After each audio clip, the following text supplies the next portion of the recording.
Hi friend. आज मैं बात करूँगा अपने फाइनेंस के ऊपर। जो फाइनेंस से जैसे मैं कार लेना चाहता हूँ, तो जैसे फाइनेंस से जैसे प्राइवेट फाइनेंस हुआ, तो जैसे महिंद्रा हुआ, चोला हुआ, इंडसइंड हुआ, एक्सिस हुआ, ये सब प्राइवेट फाइनेंस हुआ जो इजी वे में लोन दे देता है। एक दिन में ऐसा कंपलसरी है कि जो लोन दे देगा आपको।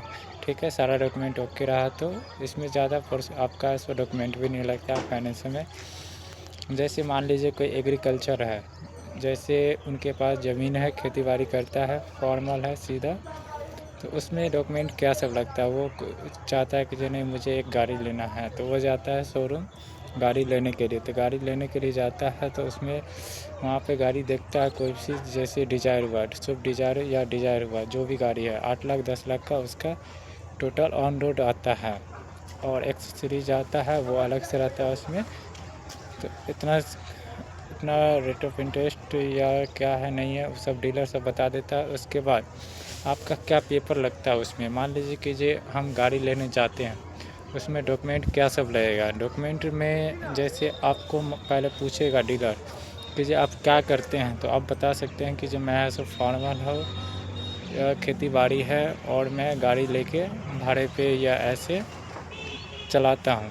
ठीक है, तो इस कंडीशन पे आप ऐसे मान लीजिए कि जो 10 लाख का ऑन रोड गाड़ी है, तो उस पर ऐसे लोन आप कितना करवाइएगा। तो मान लीजिए कि जो आप है सो 2.5 लाख रुपया डाउन पेमेंट दे रहा है, या 8 लाख डाउन पेमेंट दे रहा है।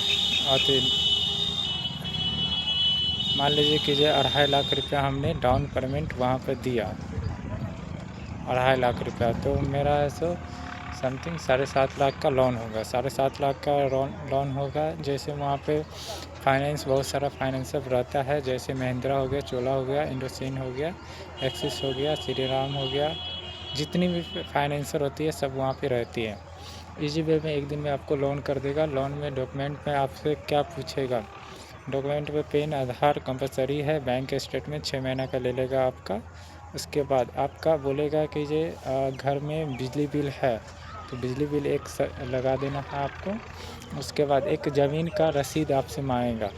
जो आपका ज़मीन का रसीद है आपके नाम से, नहीं है तो कोई इशू नहीं है, अगर है तो फिर भी वो ले लेगा आपसे। ठीक है, उसके बाद आपका बिजली बिल भी लगेगा, बैंक स्टेटमेंट लास्टली 6 मंथ का लगेगा, पेन आधार कंपलसरी है। ठीक है, इतना चीज़ देने के बाद आपका सिविल चेक होगा। सिविल चेक करने के बाद कितना एलिजिबिलिटी आपका बनता है, उसके बाद एलिजिबिलिटी बता देगा। अगर सिविल बढ़िया रहा तो कोई इशू नहीं है। उसके बाद घर पे वेरिफिकेशन करेगा, वेरिफिकेशन करके कितना का लोन हुआ, मान लीजिए 7.5 लाख का लोन हुआ, 7.5 लाख रुपये का लोन आपका अप्रूव करके अप्रूव कर देगा। और उसके बाद डीओ लेटर आपको मिल जाएगा। आप इजी वे में आप गाड़ी वहाँ से ले सकते हैं। Thank you.